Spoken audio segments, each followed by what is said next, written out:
Tahun lepas punya cerita, waktu ni aku tengah FOMO tau dengan KLCG punya pastry. Waktu ni aku macam teringin sangat nak makan pastry dia. Sebab asyik lalu je macam benda yang video penuh-penuh, croissant dia, roti dia kan. Waktu ni aku macam aku ajak kat lelaki aku nak juga pergi. So waktu ni kita kena ambil nombor giliran dia. Waktu ni aku ingat tak ramai kat bawah je tunggu. Rupanya dia suruh tunggu dekat atas. Waktu ni aku macam, okey tu kat atas. Ya Allah, ya Tuhanku, ramai nak kat atasnya menunggu nak makan pastry KLCG ni. Mungkin waktu ni tengah viral kan. Memang aku macam nak tak nak aku kena beratur juga tunggu kat, takkan aku nak balik kan. Benda dah sampai. Aku tahu tak, aku tunggu 2 jam nak makan pastry ni je. Tapi waktu ni pun diorang keluarkan, waktu ni dah petang. Sebab diorang kan tutup dalam pukul 7 ke pukul 8 malam waktu tu lah. Dia keluarkan macam dia buat benda yang baru pun benda yang dah viral je. Dia macam tak ada yang baru-baru yang banyak macam tu, tak ada dah. So kita pun ambil yang viral-viral je lah kan. Nak rasa pun benda viral. Biasalah kita Malaysia ni memang FOMO. So korang tengoklah video aku makan dia. Okay, bye.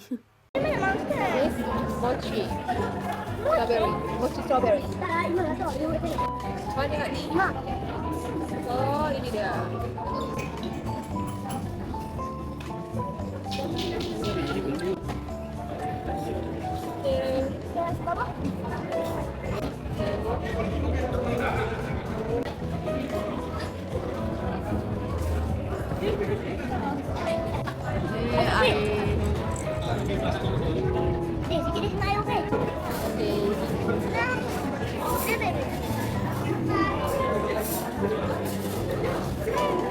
Mantap.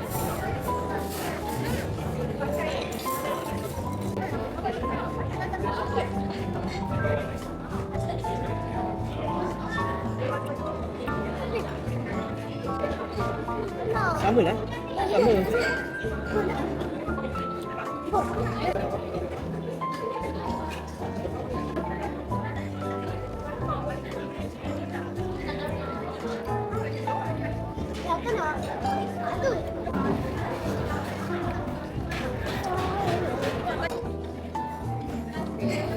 Kenapa? Biasa buat sana. Juicy ya? Okay. So kita dah kenyang tadi, masuk ke terang, dah balik. Kita dalam keadaan yang sangat gelap ya. Ya, awak ambil gambar pula.